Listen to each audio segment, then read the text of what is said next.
You didn't spend 20,000. You spent 1.9 million, because if you put that money where it was supposed to go, that's an opportunity cost. Now, yo. Hello. What's up, coworkers? What's up, coworkers? Welcome back to another week of the We Outside After Work podcast. You like how I did that? No. I've been in the DJ booth. I've been practicing. I'm your host, Dana. And I'm your boy, DJ A Boogie, in the mix. Okay. No, you ain't like that? I'm going to work on it. Well, Marvin's the one behind the scenes with the DJ stuff. But we are joined by two guests today. We have a returning guest, Justin. So yes. Thank you for joining us, Justin. Anytime. And we also have his cousin, Jerrell, coming through. And Jerrell, he's a CPA. He's a former pro basketball player. He does real estate. He's an all-around jack of all trades, master of plenty. So, we appreciate y'all for coming through. Yes. You forgot health psycho. Health psycho. What does that mean? I think Justin got me on that now. Health psycho is somebody that you don't go out to hang out to eat with, because if you eat something that he does not consider advantageous for your body, he will let you know about it right then and there. No chill. So I can't eat my Twizzlers? I love Twizzlers. Don't eat chicken fingers. Okay. He will massacre you in front of everybody. Is it because it's chicken fingers, because you're supposed to progress as you get older and not eat chicken fingers, or is it because we were in our 20s? And okay. Man, I'm chicken fingers and fries. So wait, do you do carb counting too, or no? Nah, because being so busy, I like to give people things that they can take and run with. So I would tell you, listen, don't eat animals that walk on four legs. So that would get rid of beef. That's everything. And pork. Chickens don't run on four legs. Chicken. There you go. Chicken, turkey, and fish. So those are things that because fish don't run. Exactly. They swim. Exactly. Okay. All right. Well, let's get started with our icebreaker. Guys, if you're new, these are two cards that we read to break the ice and start the conversation. So I'm going to read my card first, and then we'll start with Jerrell, Justin, Aaron, and then me. Okay. All right. So it says, you should be able to see the salary of every other employee at your company. Do you agree or disagree? All right. I don't really think that's a good idea. Because every job I've ever had, my work ethic, I prided myself on it, and I just hated being in the same department with people and feeling like I'm outworking them, but we're getting paid the same. Right. But imagine if I saw that I was outworking them and they got paid more than me.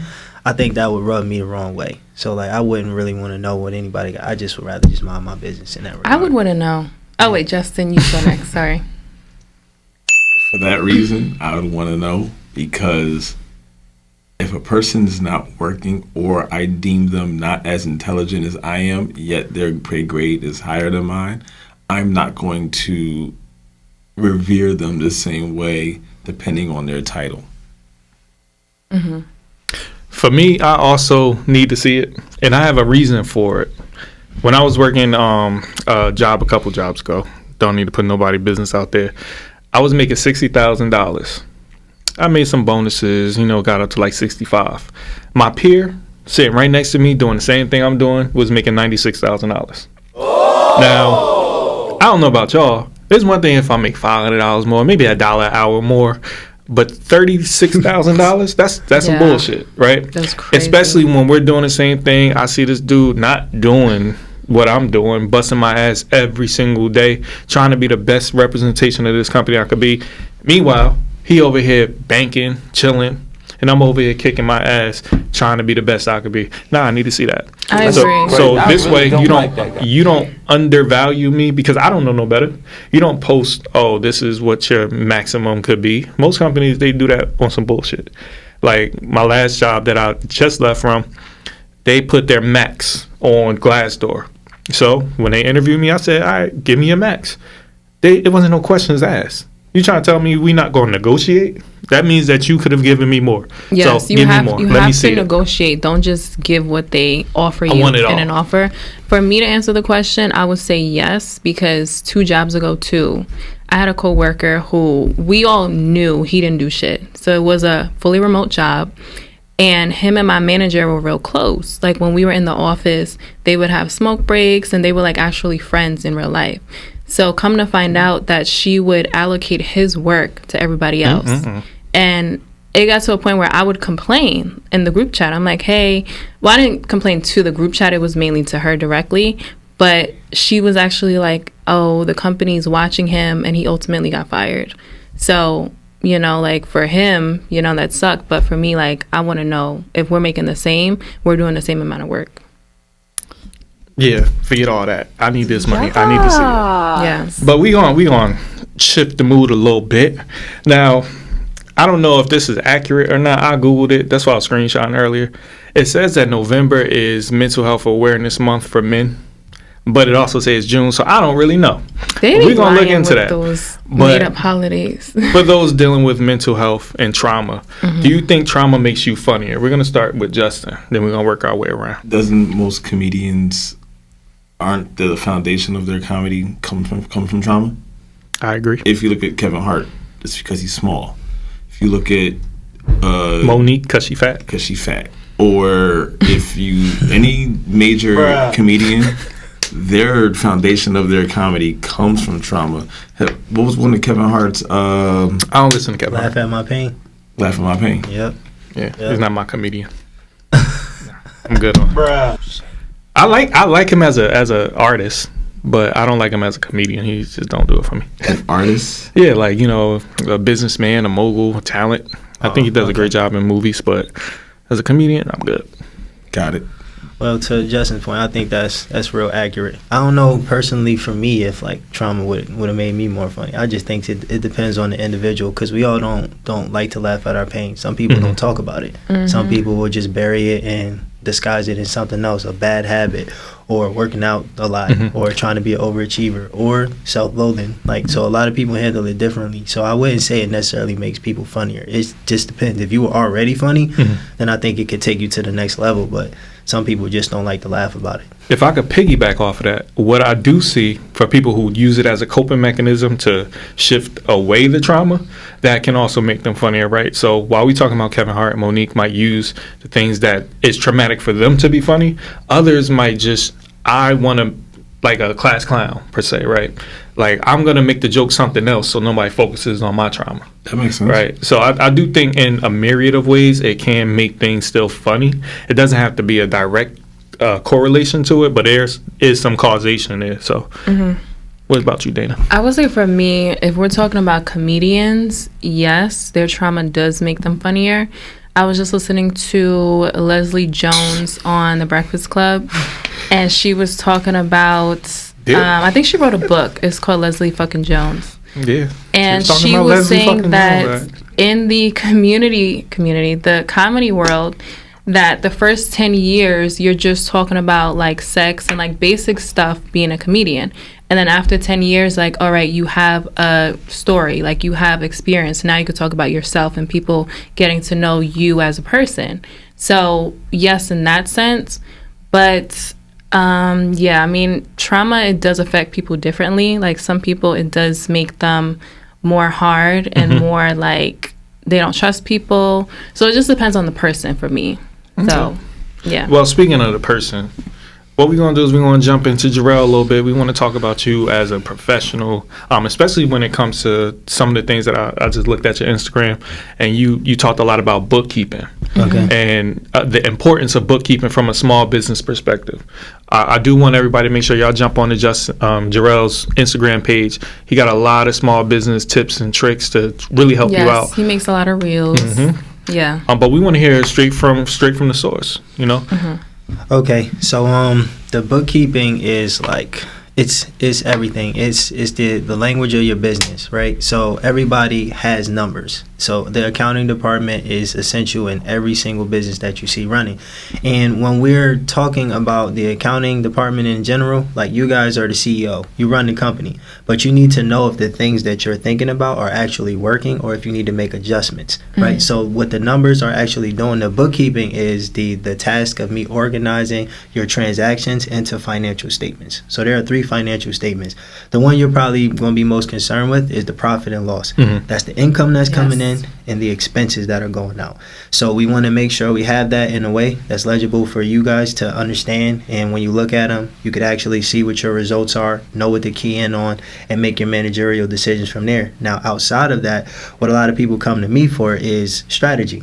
So you want to know if you should stay a disregarded entity, if you should be an S Corp, if you should be a C Corp. Any of those other businesses or those other structures, they come with tax breaks. But I can't even advise if your numbers aren't done, because your numbers tell me when it's time to transition your business from one structure into another structure, or if you're missing out on write-offs, if you're not keeping the right receipts, or there are a lot of things that a lot of people don't know that they can write off. So when I'm looking at your numbers, it just tells the full story of your business. And if you don't have the numbers or the bookkeeping done, you don't really understand how your business is performing. So how could you do better? Yeah, QuickBooks don't tell us none of that. Exactly. Yeah. I like using QuickBooks for my clients, but if you don't know how to keep books or keep your records, then it really means nothing to you. So if I was to start my own business and I wanted to be my own bookkeeper, would you suggest that? Not from I would love to be your CPA, but from just as an individual starting his own business, why would you tell him not to do that? Because he probably doesn't understand the tax code, right? So when you're doing your own books, you may be writing off things you've seen on posts that don't really apply to you. Or like, for instance, there's the car thing, where everybody wants to write off the car. You want to first get that through the LLC, but then there's this piece that I like to focus on, because I'm a CPA, but I'm also an IRS enrolled agent. So like, that's like more of a specialization in tax, and is recognized, by the IRS. We have a direct line of contact with them. We go talk to Congress every year and all of that. So we take a different stance. So when you try to write something off like that, I'm going to first see if it's reasonable and necessary. Like if you're trying to, you see a lot of people talking about the G-Wagons because it's over 5,000 pounds. They're so nice though. They're beautiful. Yeah. They're fun. That's a farm car in Europe, but we treat it like it's a luxury vehicle. Right. It's so funny. But It's just like the Sprinters. Yeah. Like we treat it like that's the most luxurious van in the world. It's a van. Exactly. But if you work from home and let's say you got a home-based business where you just on a computer all day, and you want me to sell to the IRS that $100,000 car was reasonable and necessary for your business, that's a kind of a hard sell. So I try to advise people away from that. So with that being said, I wouldn't want someone trying their hand at the bookkeeping, because your numbers are going to end up in your tax return, and that's where you're going to get in trouble. And if you're just going to have a CPA look at your numbers at the end of the year, or your tax guy look at your numbers and tell you if they're right or wrong, you might as well have that guy from the beginning, because you also are going to need to know what you should be putting aside for taxes. I see a lot of small business owners get blitzed at the end of the year because they weren't putting an appropriate amount aside for taxes, because you just came from working at a job where payroll was handled for you. Your taxes were sent to the IRS in the state that you live in for you. And then you go to being an entrepreneur. Nobody's doing that anymore. Right. So now, and you're in the most punitive structure out there, because you not only pay federal, state, and if you're in New York or somewhere metropolitan, local taxes, you pay something called FICA taxes, Social Security and Medicare. That's another 15.3%. So nobody's really ready for that, because you're just trying to survive in year one. You don't know it's a write-off. You don't know it's not a write-off. And then you come see me at year end, and I do everything the correct way, and I'm like, okay, you owe $15,000. You well, how? I spent it all. I don't. It felt like nothing. Like I was spending everything. Because they didn't put it away from the profits that they were making, right? They didn't separate. All right, this was profit, but let me take some out for taxes when I gotta pay my taxes. So, exactly. And the crazy thing is, I never understood how accountants work all year round. But this is the reason why. This way you're there to just, hey, I'm a dotting your I's and crossing your T's kind of situation. You don't just pay taxes as a business one time out of the year, right? You pay, 4 times? So it's easier for you to make quarterly tax payments, because your last tax payment is actually due on January 15th. And then you go and file your return, and that's due by April 15th or 18th, whatever day the last day falls on for that year. So you want to but to know what you should pay, you need somebody to calculate your net income for a quarter or the last year, annualize you, and tell you what you're estimated to pay this year, so that you can get a schedule together and pay your taxes on time. So at the end of the year, you've been paying these leveled off payments. So it's not really that the taxes are due every 3 months. It's better for you to do it that way, because they're due by January 15th. And if you do it that way, it just eases you into it, so you're not bombarded with this huge tax bill at the end of the year. Right. Yeah, that makes sense. What would you say is the wildest thing that somebody has had legally written off? I can't really say that people write wild things off because they're always reasonable and necessary. But I think that there's been a lot more of people taking advantage of, okay, like the Inflation Reduction Act, right? There's going to be a lot of clean energy stuff in there. So if you guys are looking for new cars or something like that, I definitely think you should take a look at the hybrids or the electric cars because they have hefty tax write-offs that actually come with those things. And then on top of that, like a lot of people are working from home now. You get home office deductions where you can write off a portion of your property taxes, the interest on your mortgage, your utilities. Say you use a portion of your backyard, you got a dog kennel or something, whatever that represents in relation to your entire property, you could actually write off the utilities, the property tax, interest, all that stuff. Marvin, you listening to this, right?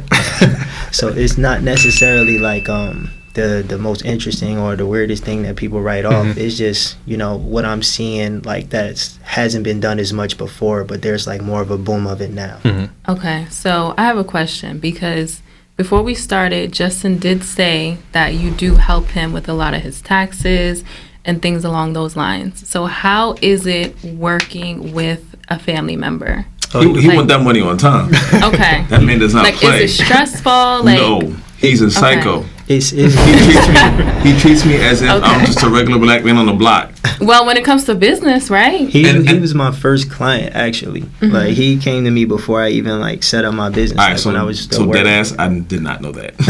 Yeah, he was my first client. And my mom was probably second. Yeah. You had to, like, fake it till you make it type of thing. So he didn't know I had the practice yet, but he believed in me, But every year, he's, like, the first person to, like, send me his stuff, and I usually get him done in January. So he's, like, one of my best clients. Yeah, you need, like, someone close to believe in your, what you're trying to do in order to bring it to fruition. You know what the bad thing about that is? What? You spent your money on this shit. What you doing with this? Yo, this is what you buying? Yo, with all that. That's even better, right? So it helps you with like budgeting and not paying for when I say psycho, what you eat, what you spend your money on. If he sees you in the pictures, oh, you got another pair of shoes, right? Heard you. Oh, you going here and here? Yeah, because you go out a lot on Instagram. So he's probably like, oh, you got a section, you got a bottle. Okay. Heard you. What you doing? You going? Heard you. Yeah. And the thing is, it's the parent or the accountability partner going, heard you, got it. So then when January come around, he was like, oh, because that red bottoms you bought, that you paid them up front. Guess what, my man? Same thing. Exactly. But I see what you did there. I don't mind it because I feel like you said we need an accountability partner, and he does not let off the gas, and I don't want him to. That's how he is in anything you do. I was gonna say, are you like that with all your clients or just with Justin? You gotta know what people can take. I've definitely been a little bit too stoic with certain people, and I realize like everybody is not bred like that. Everybody can't handle that. Some people appreciate like me being direct and me being honest, and then like I've learned over time like some people, like I kind of got to finesse and have a sweeter conversation and give some people a little bit more grace and more time. Yeah, because you don't want to lose that client. Because they're like, oh, he's doing too much. Yeah. But I wouldn't do what I do with him. But pretty much because obviously that's like family. Yeah. It is family. I saw it coming. Also, the thing is, it's not even just a family bit. Some people just can't take it. I don't think my sister could take it like the way he is with me, or even some friends of ours, because you're attacking their ego, and especially for most men, ego's their baby. Yet you have to understand where Jerrell's coming from, because Jerrell can foresee things that you can't, because he's in the finance field. He understands spending habits, and then he's been doing this now exactly 10 years, so he knows. For me, my rhythm. He knows what I like, what I'm not, what I don't like. He knows what I'm going to spend on, but at the same time, he understands where I was professionally 10 years ago is nowhere to where I'm at right now, and where I jumped almost doubling, close to, God willingly, tripling where I started with him 10 years ago. So even with that, you talked about him being my CPA. He actually got mad at me one day when he talked about this. I told him doing my taxes, but he's also my real estate agent. He actually knows where I want to buy my house. So what goes into my spending habits? Yo, don't you want a house in Somerset County? aren't you the one looking for this house with that type of garage, with this and that and the third? That's going to cost this amount of money. So you going to put that away. And then this and the third that's going to happen. Blah, blah, blah, blah, blah. That's his other role. That's what also goes into him being my accountant, is the fact that he's holding you accountable. But also he reminds you about your goals, right? He's like, oh, you want this house? Well, you have to do this in order to get there. Right. So for me, what I talk about on the last episode, it didn't come out yet, but by the time this comes out, it'll be out. But I talk about just connecting to your higher self, and like what your higher self is doing, you have to do that now in order to build those habits. So imagine you have somebody that's looking at you more than just your finance. He's looking at you health-wise. One of the things I've added to my diet this year, well, actually two, green juice and beet juice. He was the first one, y'all got to get on green juice and beet juice, whether you're making it or getting it from Whole Foods. I kid you not. I tell people, get beet juice into your diet. I tried beet juice. So you don't drink it direct. You get organic lemonade. You mix that together. Oh, with the lemonade? Okay. I gotta try that. I juice grapes with mine for like a natural sweetener. Okay. Because like I can't drink regular beet juice. Yeah. No one can drink regular beet juice. Crazy. But if you add lemonade, I promise it helps you, with the taste. Do the Jerrell. If y'all listen to Regina, I've dropped body fat because of his health habits. If y'all listen to our girl Regina from last week, she asked us personally, have y'all ever bought a shot of liquor? Yes, no. A shot of liquor. Like yeah. had a from shot. The bar or? Yeah, anywhere. Yeah. And you drank it, right? It was disgusting, wasn't it? The first one, yeah. Right? You can take that beet juice just like you took that shot of liquor. Like it's all good. But I want to get into inflation. I know you're talking about a little bit of inflation when you're talking about looking into businesses and how shifts in the climate of finances. What would you suggest for people to, deal with the inflation, especially as we're making more money, but their spending habits, but maybe? their spending habits and everything is increasing also. Yeah. So this is a really loaded question, but it's a great question. So over the past years, we saw a lot of money floating around in the economy, from stimuluses, EIDLs, PPP loans, you name it. Like the government was trying their best to help us out of COVID, and what happened was, we got a lot. You sound like me. we got a lot of funding. With business owners, literally, if you had your business running before that happened, they were literally giving you 50% of your top line. Yep. It was ridiculous. The PPP loans were generous as well, as long as you had employees or whatnot. Then they were giving people stimulus checks off their tax return, taxable income. So they were putting out a lot of funds. And, I saw clients, rightfully get what was owed to them. So I saw a lot of people get that funding, but what happens with that is people go out and they're just spending a little bit more, because even with unemployment, they were giving unemployment to entrepreneurs for the first time. So everybody was literally getting a ton of help. So with that being said, everybody was running out, spending a bunch of money, and when you have more demand than you have supply, that's causing prices to rise. So what the government is now trying to do is calm all that down. So they're not giving out money anymore, clearly. And when they're raising the interest rates or whatnot, they're trying to get the prices to stay the same and come back some, so that these prices don't keep rising and we're consumers trying to buy these heightened prices, because that's what we want to avoid. So what's happening with inflation is these big corporations, they borrow money to pay us. These real estate companies, they borrow money to buy more homes. These companies need to borrow to continue to expand. And when the government is actually, or the Fed is actually raising interest rates, that trickles down to the banks that we use, and they raise their interest rates. So now you're seeing mortgages get really high. And what we're not seeing, these corporations aren't basically borrowing as much anymore. So what's going to happen is their sales are going to start to decline or stay stagnant. And then the inputs of the business, meaning the services and the products they buy to grow their business, they're getting more expensive. So what's going to happen to the labor force is, and what the Fed is expecting, is there are going to be layoffs, there are going to be job cuts, and they want to force a recession. So to basically get ready for this and tackle inflation, people are going to have to do things that they don't want to do. Like, for instance, if we take the average person's budget, a lot of people think their budget is looking at what they spend on everything and not spending more than that. That's not a budget. You could already be overspending by doing that. So let's take somebody who makes $100,000 a year. That's going to come out to about $3,000 every 2 weeks, $6,000 for the month. Your car should be 10% of that, all of it. That means that's the gas, the repairs and the maintenance, the payment, and the insurance. So shit, after I'm making overspending. exactly, most Americans spend more money than they can afford on the car and the house, and they don't want to budge when you tell them that. Like I run across a lot of people like $600 is what you could afford if you make $100,000 a year on your car. That's a lot of people's note.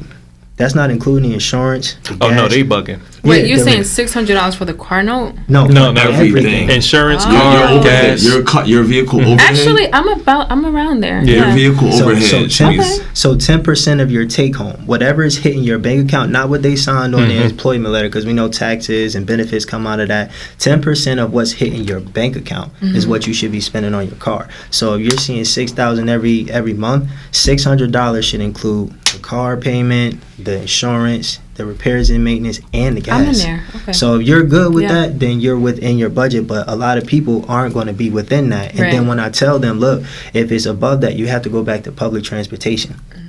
And People don't like that. Like, they don't want to hear that. That's because we live in a consumer society and an Yeah. egotistical society. I also think it depends on where though. Like in New York City or in like a good city area. Like if I worked in Newark or if I worked in probably like Livingston or something like that. But I where don't mind you live, jumping though, on a- because you got to drive like an hour Yeah. to your job. So you can't necessarily take a... I probably could bus take straight there. maybe Can you? not to where I work, but I'm pretty sure it's a It'll bus probably from AC increase to your Philly. commute time, though. Or what about a vehicle within the budget? So, and A lot of people don't want the hoopties. So, Jerrell, you know this. How long did I drive that 2004 or 5? too long. 275,000 miles. God damn. Yeah, I And I was taking a train to work. You didn't have a payment on that at one point. Yeah, Nope. you didn't have a payment for a long Yeah, time. when but there's not a payment, it just makes it easier. And I didn't get my SUV until I started clearing $100,000 a year. Mm-hmm. That's when I got my SUV, and I didn't tell him until after I bought it because I got it and I was like, all right, let's see what happens. It was the end of 2020, and he goes, all right, you can afford it. All right, cool. And it was one of those. That's why I didn't post it. I didn't do nothing. I was just like, oh, I'm just going to show up with it one day. Yeah. And this at the time, I was still driving 2 vehicles because I was keeping my car to go to the gym and stuff like that. I just sold it this year. Mm-hmm. So, yeah. All 300,000 miles on it too. Man, listen. Did they buy it, or you like sold part? $700. So how Okay, often do you that's something. experience people who overspend, and then how often do you have that conversation with them? Oh, all the time. All the time. The problem is a lot of people don't want to do what's necessary. And I always tell people, you live a few years like most people won't to live the rest of your life like most people can't. And most people don't want to make that sacrifice. And it's like, I'm not asking you to do it for the rest of your life, but right now what's about to happen is if a market corrects itself, or I don't want to use the word collapse because that's a little dramatic or whatnot, but when the market corrects itself, that's opportunities for the next batch of millionaires to emerge. And if you I were can't wait for saving... that. Just like with Yeah. COVID, a bunch of millionaires emerged out of that because it was economic opportunity. Exactly. And if you're sacrificing, you got your buckets correct in your budget, now you're putting aside the cash. You got powder dry on the sideline, so when the market corrects itself, you can go buy those assets that are discounted right now. But if you were overspending on where you live, like, what you drive, those things eat away at your budget. And if I show you the compound interest on that for 30 years, you'll be sick to your stomach. You know what I mean? Basically showing you what you missed out on. Just like you could have invested in some cookie cutter, like an S&P 500 fund for the next. You talking 30 to her years. on that? Because I don't know what you talking about. Yeah, I'm into stocks and option trading. So I was explaining to my daughter the other day, like, she's been working for about a year and a half. She graduated from high school last year, so like she's been out of school for about a year and a half. And I go through her numbers. I was like, hey, you made well over 20 grand, and then close to 30 grand this last year and a half. You haven't saved anything. Like, you just keep spending everything. And then when I said, you know what, I'm gonna do this for you, I do this for my clients, I showed her that if you would have just saved 20,000 of that and never invested anything else into it, it would be, and then I did the numbers, it was around 1.9 million in retirement just by investing in something cookie cutter, right? Just letting it season over the next 30 years. And it's like, you didn't spend 20,000, you spent 1.9 million, because if you put that money where it was supposed to go, that's an opportunity cost. Now you get that compound interest and your life isn't the same. So what decision did you make over this last year and a half that was worth $1.9 million?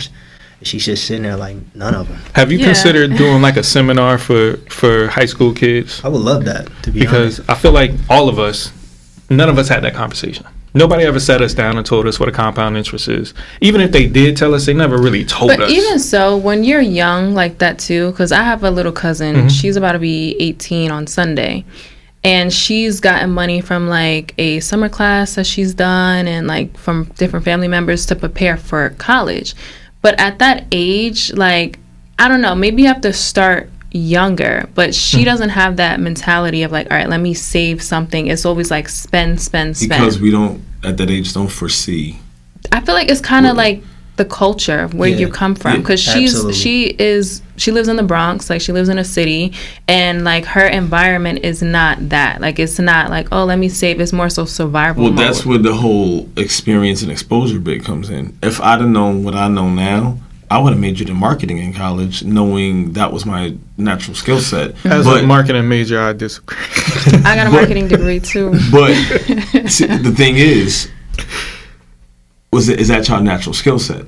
My actually first major was accounting, and I probably should have stuck with it, but I thought, with all due respect, I thought accounting was boring and shit, right? I'm in the classes, I'm passing, I'm getting 100 on every single test. Yeah, and finance. As good as I was at it, I couldn't see myself doing it because I never sat and talked to nobody like him. Yeah, because no one that looks like us explain it in a way that it looks interesting. That looks digestible. Yeah. So with me, exposure. I was told in my 20s, oh, you're good at marketing. Oh, you're good at marketing. You know how to naturally, strategically communicate the trigger behavior. And you're creative. That's marketing.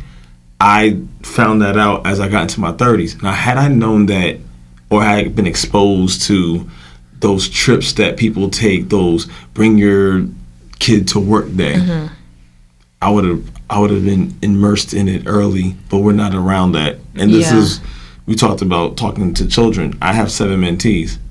I talk to them about everything and making sure that they understand how to monetize their natural skill set, because once you learn how to monetize that skill set that's naturally to you, you'll never work a day in your life, and you will make more than you would ever imagine. But we as people of color, we don't get exposed to those opportunities until it's kind of late, and then there are bigger bills against us. There are bigger mountains for us to climb, and that's not how some other people who are in our age range don't attack life. But I do, before you ask your question, because I see it's coming, but I want to bring the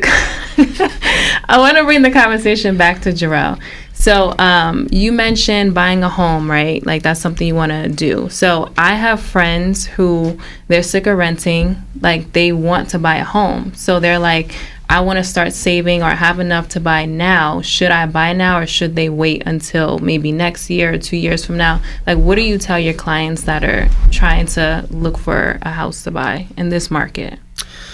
So if someone's ready and they find the opportunity to buy a home, I will always suggest that over renting, but you got to be careful in this market. There are a lot of homes right now that are going to be sold that are going to need work. People aren't really going to have the funds to actually repair things before closing, which I saw a lot over these last couple of years being a realtor. Prices are I think they're a little pricey in regards to the interest rate still. Yes. So I would say, like, just keep an eye on the market, and when you start seeing more houses come onto the market, that means the market is starting to turn and it's going to become more of a buyer's market. We still aren't really there yet because we don't have the inventory. The inventory isn't showing that we're turning the corner on that, meaning like when the seller is still selling the house, there's still a lot of bites at it because we have a housing problem in the United States right now. We don't have enough homes for people, especially in these metropolitan areas. Like when something goes on the market, a lot of people are going after it, a lot of people are bidding on it, and you pair that with the interest rates right now, I'm not sure it's the best time to buy. But if you can find it, here's how I would navigate this situation. I would get in the house now with the high interest rate, because when the interest rates go higher, people got to chill on the pricing. You can't have high interest rates and high prices, right? So when those prices start to come down and the payment is in their monthly range where they can actually strike, it would be a good time to get a good house. If you could find one that's got the repairs done, it's in a good area, it appreciates well, you can handle the payments real easy, it fits within 30% of your budget, snipe it. Because in a few years when interest rates come back down, you could always refinance and get that payment lower with that low price that you got. But the challenge has been people finding homes that are in the condition that they want to, like the turnkey homes that they actually want. They're going to have to like buy a home, then they're going to have to go put work into it. And going to Home Depot right now, inflation is in Home Depot too. Inflation is the contractors, they're charging more now too. And then when you have someone coming in and do that type of work, you don't even know if the contractor is going to finish the job. A lot of contractors are doing shady work these days, or they're not finishing the jobs. I'm hearing a lot of horror stories out there. So it's a really risky time. But like I said, I always keep my licenses going. I've always got my eye on the market, because real estate is going to be responsible for more than 65% of the millionaires out of there. So it's always going to be a place where someone can escape poverty or give their family a chance to achieve generational wealth. So always keep your eye on the market. But right now, you want to go into this with the right team. Accounting, realtor, like your friends who have been through the process, like people you trust and know what they're doing, because like it's just a really tough time to go get a good deal. Don't just go in it with like, all right, I'm just gonna do whatever. No, like you need to be prepared.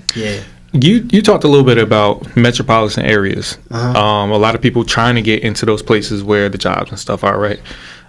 I look at places like Saudi Arabia and Dubai, Yemen, all that places over there where, with all due respect, humans probably shouldn't even be living there. But with the advancements in technology, we are clearly able to build on top of that. So why aren't we doing more to get into Wyoming and Montana and different places like don't nobody want to live there because nobody lives there, but it's nothing there. And we can build on that. There's land. So I'm actually looking at that now. Like those very states, like to look at, they got these really big parcels of land, like 20 acres, 15,000. Yeah, you got a house there. It's cheap. Yeah. The reason that they said they didn't want to build on that prior was because there wasn't access to water, right? It wasn't arable. I don't know what the word is. Arable land, like to like plant and do all that kind of stuff. But if we're gonna do technology, or if we're gonna do not agriculture, we're gonna do technology, or we're gonna do infrastructure, warehouses, factories, why do we need to plant out there? So that would be a perfect place for us to restructure the market and not focus everybody into New York City or New Jersey. There's no more room in Jersey. Like it's nowhere else to go. We can't even go on the water in New Jersey at this point in time. So like, and you said you were looking into that, if you don't mind. You're really speaking my language, because I'm just looking at what's available to us out there, and there is a lot of land. And I just mentioned that we have a housing problem in the States, so we do need to start building out. But I think people, it's just not a conversation that we've had in our community like a lot of other things, and people are unsure about how to tackle this and how to get electric pushed out into the suburbs or rural land, or how to get water. But there are some places where you can go by, like Wyoming does have places where you can go by and they have a water hookup and electric hookup, but that land is a little bit more expensive. But if you want to start from scratch and get cheap land and a lot of it, just think about it. If you can buy, I was looking in Texas not too long ago, and I was looking at pricing it all out. It was close to 100 acres of land for less than $80,000. Now, with 100 acres of land, like you basically, you do a lot, you did what you were supposed to do for your family. You can go have fun in life now, because at that point, and then you look at solar energy or something like that. And I just told you, in the Inflation Reduction Act, there is a lot of clean energy tax savings or tax provisions in there. You go and set that up, and then you just get your team together. You that's not something you go in and tackle by yourself. I was just about to say that. Yeah, you need a community of people to build that out. We got a whole community of individuals with some money, some celebrities. I know we shouldn't always lean to them, but if they go, we'll follow. So have you heard of any of that? Like, I know Kanye, like you were talking about, the only person I've heard, I got a house in Wyoming. Why are nobody else going over there? And I just want to add to that. I know that a lot of Black people don't necessarily go to like those open places of land because, like, number one, there's not that many Black people. And number two, I've heard horror stories where like people in the community who don't want you there, they'll come there and like destroy your land or like, right. So I know you said you're looking into land out there in Texas. Do you worry about stuff like that or not really? Not necessarily. There are going to be challenges with everything you do in business, so like I don't really try.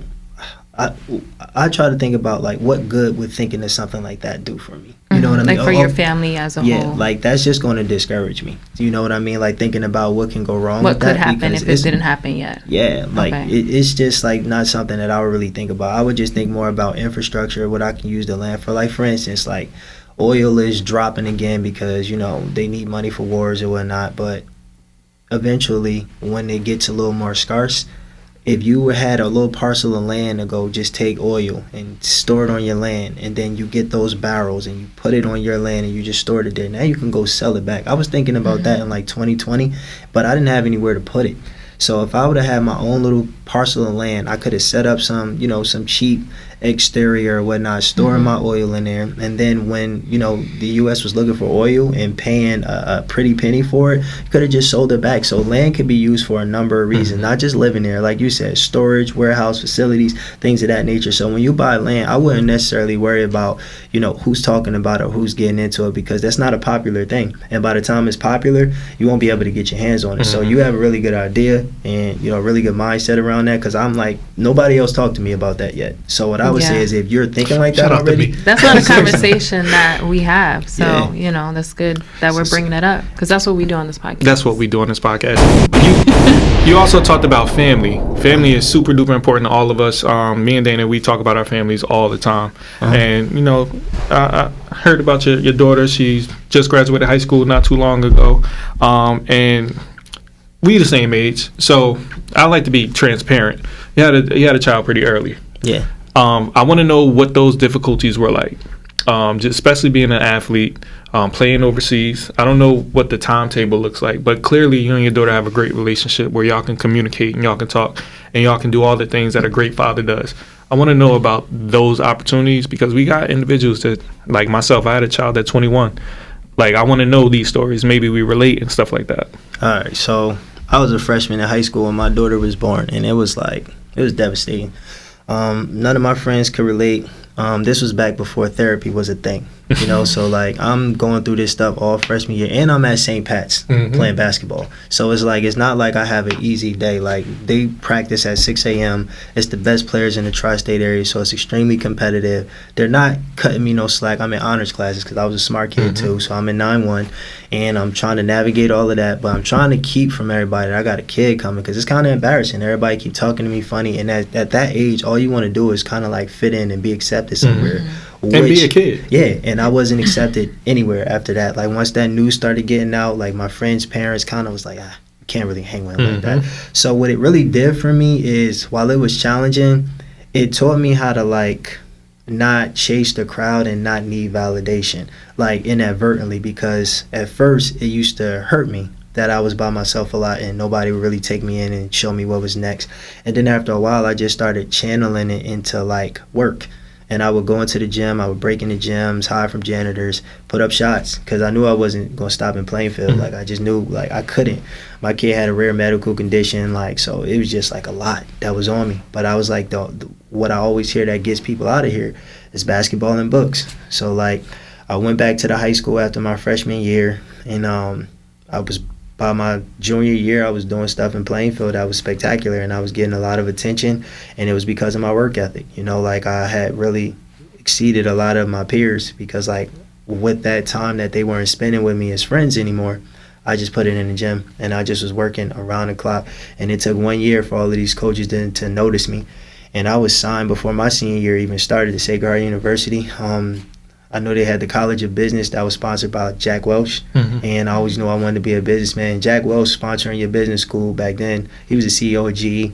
That was like Michael Jordan sponsoring your basketball school. So I was in, and then my team went to the conference final. So when I got up there, you know, I knew like I was on a mission. I graduated. A lot of people don't know this, but I graduated in 3 years. You know, like with 2 degrees. But like that last year, I was just taking filler classes, like to, you know, knock out prereqs and stuff like that, or like those last little electives and stuff like that. But I never, like, I wasn't coming home a lot. I was sending money home for my daughter, but I was taking classes in the summer, in the winter, 18 credits sometimes, and like while basketball was being played, I was just locked in, man. And like I owe it all to like that discomfort that I experienced when I was 14, and what it taught me. Like, look, people not always going to be here for you, kid, and you got to figure this stuff out by yourself, but you got somebody that's dependent on you, so you can't fold.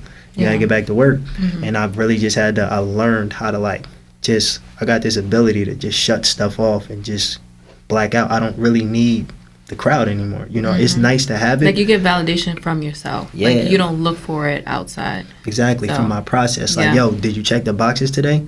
All right, now we can celebrate. We don't celebrate because other people celebrate us. It's 10 things on this list today. If we check them 10 boxes every day, over time that turns into trophies, or that turns into awards, or that turns into a business, or that turns into an idea that panned out. So it seems like that jumped into your accountant as well. Like when you talked about working with Justin, those things you're not validated by those things, even though you understand them. It's like, hey, what's our priorities? You know, and it sounded like that same thing trickled into your work ethic, your business ethic. So, you know, big shout out to you. Yeah, that's very inspiring. Yeah. Because a lot of people don't have that level of commitment to themselves. I joke and call it psycho, but determination and discipline is two qualities that's bedrock to Jerrell, which is why I keep him around and make sure I talk to him within a 2-month span, because knowing his story, what he'd been through, what he went through, and Jerrell and I talk about everything.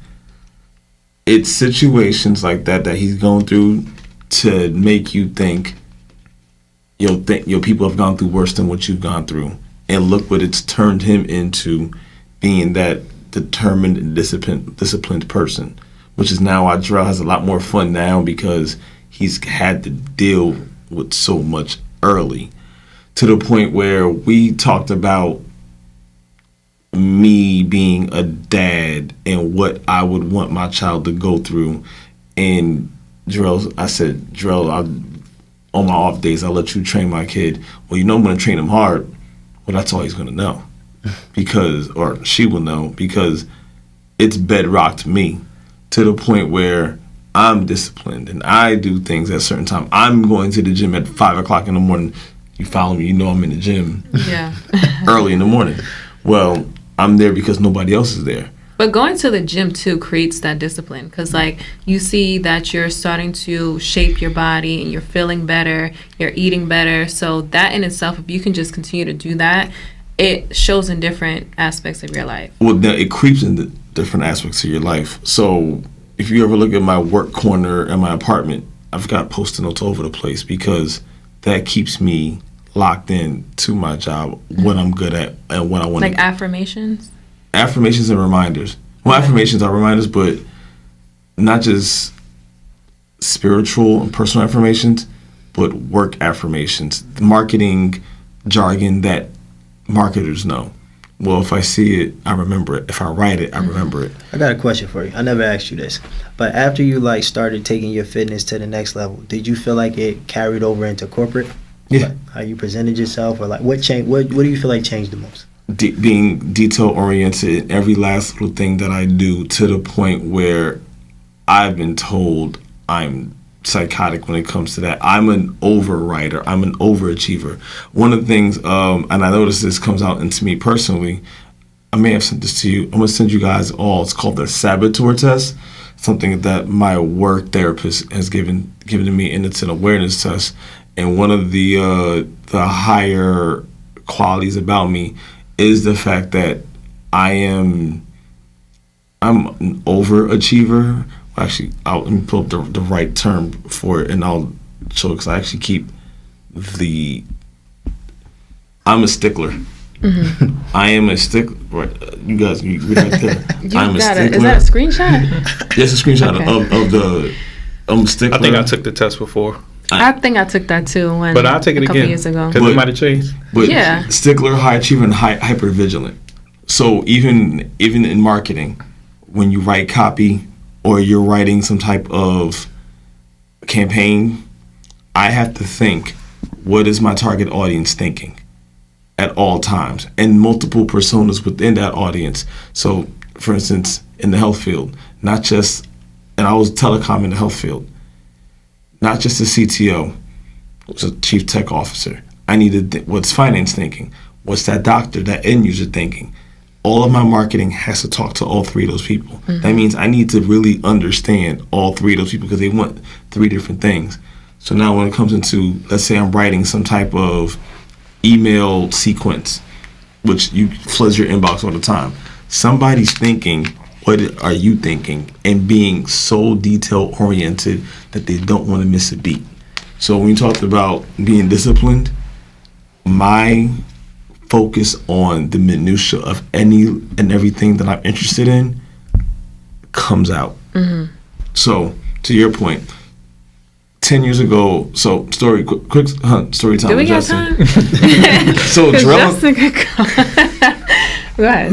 Me and Jerrell know each other beyond 10 years. We found out we were cousins 10 years ago when he went to our family reunion, to the family tree. Hey, we're connected. From that moment on, we said we're gonna keep our part of the family together because we live so close, and we're too close not to be close. Down to his dad being cool with me, his mom being cool with me, talk all the time, his sisters. Something. He has 2 sisters. He's oldest of 3. Jerrell and I talked about being disciplined and being determined in everything that we do, and not letting off the gas pedal to the other. Because when you let off the gas pedal, it's kind of a sign that you don't care. Because you have a certain level and goal you want to get to. I agree. So being at the gym at 5 a.m, when we do our workout and our jump shooting, 70% got to get hit, or we're not leaving. Putting that work into the weight room, changing your diet, or when I was too heavy, yo, Justin, that's not you. Yo, slim back down. What are you doing? And he's real with me like that. And I don't want him not to be. Not to cut you off, but that point of when you're too big, that's not you. Like when you're disciplined, people see that. Like it shows based off how you take care of yourself and I don't want to just say what you look like, but you feel how you look, right? So the fact that he recognized that was like, something's going on. Like you don't look how you would look if you were feeling, your normal self. That thing came from me thinking that being more muscular was me. But and then he looked at my left knee and said, yo, why is your knee swollen then? Because I was too heavy for my knees and my knee was swelling up. Okay. So, but that wasn't normal for you. That's not normal to Justin because I'm naturally skinny. So he's like, yo, do more volume workout with less weight. I dropped 20 pounds in probably 6 weeks, and I feel so much better. And also I had to let go of the ego part. Let go of the look and how people are going to think about me and just be good for me. Right. Especially, I'm 41. I'm supposed to really, really monitor because I'm in that zip code of life. Monitor your health. Because I'm in that zip code where that part. It seems like that's something to be happy about, Yeah. And here at the We Outside After Work podcast, we always talk about a happy hour Yes, moment. we have time for a happy hour moment. This is the last segment of the episode where we just talk about something that we are excited to come to fruition, or something that has happened already that we want to share. So let's start with Aaron.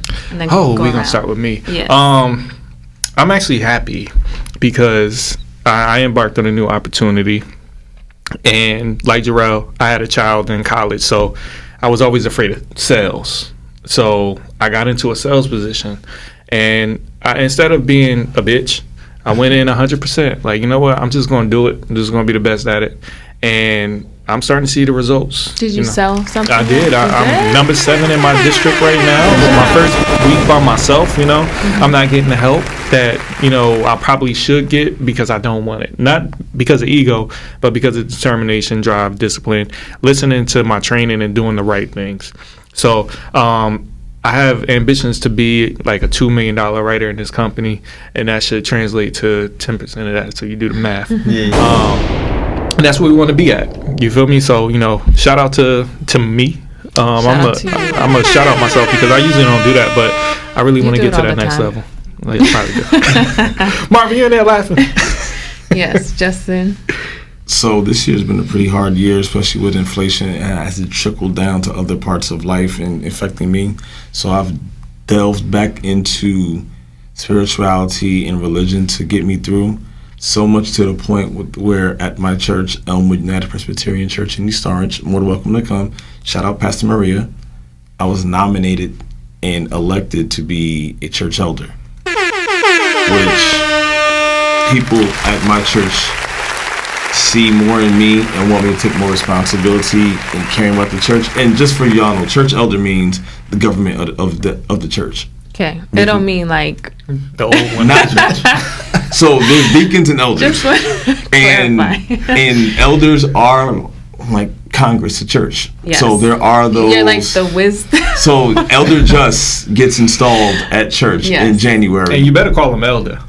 Okay. Yeah, because we don't play The that. difference between elders and deacons. Deacons do more of the physical God. work. Y'all Elders are are more of the brain tree of the church. And I was nominated by more than 5 or 6 people, which, according to what I was told, they foresee me helping my pastor carry on the legacy of the church. Now that's a big deal. Because of my commitment to religion and my commitment to spirituality and my commitment to the youth of my church. Because what I didn't know is that they see me. So for all of them know, I wear sweatpants to church because I go to the gym after church. And people pull me to the side because what I look like is not who I am. And as young men and young women started coming to me asking me these questions, it's, oh, I can be like that. And then also my commitment to God. And they're probably comfortable talking to you, right? That part. Yes. Because God is good. because I look like them. And I don't look like the churchy suit and You don't look like the other elders. That part. So, yes, second Sunday in January, I am getting installed as an elder at my church. All right, Congratulations. Support. I love that for you. What about you, Jerrell? Alright, so this year, you know, like Justin said, I was a parent pretty young, so like I didn't say that. Aaron said that. Well, I mean, in regards to like me having to Y'all are like hilarious. be serious while I was younger, so I find Justin used to always encourage me to travel, but like, you know, I was always, you know, just worrying about what my kid might need and like kind of putting that on the back burner. But after she turned 18, I moved to Colombia for the year, and I had a great time. I was really finding myself like I realized there were a lot of things that like I just never put thought into, like what I wanted to smell like what I wanted to date like what I wanted to be like as a husband, what I wanted my household to look like, how I wanted it to operate. So this year, like just being away and traveling, it like really just gave me time to myself to like really just figure out like what I'm standing on and, you know, what needs to change or what needs to be moved around in my life. And like just spending so much time to myself and like just spending so much time like just developing myself mentally and like not having the influence of our culture or like people that I just talk to all of the time and like really just trying to figure things out, like who is Jerrell, what does Jerrell want, what does Jerrell like I found a lot of things that like just kind of grounded me in a way, and it kind of like showed me who I was, like so much so that like I came home and like everything that I like used to think was so important, like everything kind of just changed to me, like, you know what I mean, like I see things through a different lens. I'm just not all, you know, just a bull in a china shop about everything anymore, like just take everything down. Now it's like a little more finesse, it's like a little bit more long game, a little bit more like be more present, enjoy life now, because I used to, everything was 10 years down the road, everything was looking ahead. Now I could stop and smell flowers today. It sounds like mindfulness. About damn time, because yo, he was dad.com and everything. So you gonna go out somewhere, oh, you want to do this, oh, you want to do that, oh, watch out for that. Godly, thank you for calming down. But I also think I'm glad that you. But I also think he was comfortable in doing that because, not to cut you off, because of what he went through as a 14-year-old, he was able to live in another country and be perfectly fine and learn that. So thank you, Jesus. Yeah. And we're glad to have you back, though. Yeah. That's always great, though, finding yourself. So going to a different country is always the best way to do it. Yeah. But living in another country. Living, yes. It's a difference. Okay. What you got for us, Dana?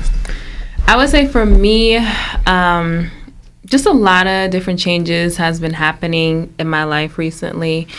But positive, I want to say with my new job, I just realized, I want to say last week we were on a meeting and there were probably about 50 different people on this meeting, and it was just like an introduction call. And my manager, like, he just had all these great things to say about me and basically putting me on a pedestal, and like I'm coming to the rescue to really organize some shit. So I just thought that was just a great way to present me to the team, number one. And number two, after that, I had a meeting with the director, and he liked me so much, he was like, oh, we want to introduce you to some stakeholders. So I was like, oh, okay, like I'm a big deal now. So yeah, like just realizing that. And it's also pressure too, because I'm like, I want to live up to the pedestal that they put me on, but at the same time I don't want to stress myself out to where like all I'm doing is work. So just finding that balance, that's what I'm gonna be working on. So on that note, guys, if you do want to join the podcast, you can hit up our Gmail. It is woawpod@gmail.com.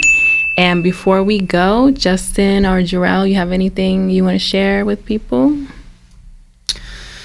I would say it's time to tighten up those budgets and do what's necessary. And if you need a CPA, you know who to call. Exactly. Tax season It's time to coming do up. what's Not just tax necessary. season, all season. All season. Yep. Yes. But with that being said, We outside and we We out. out. Peace.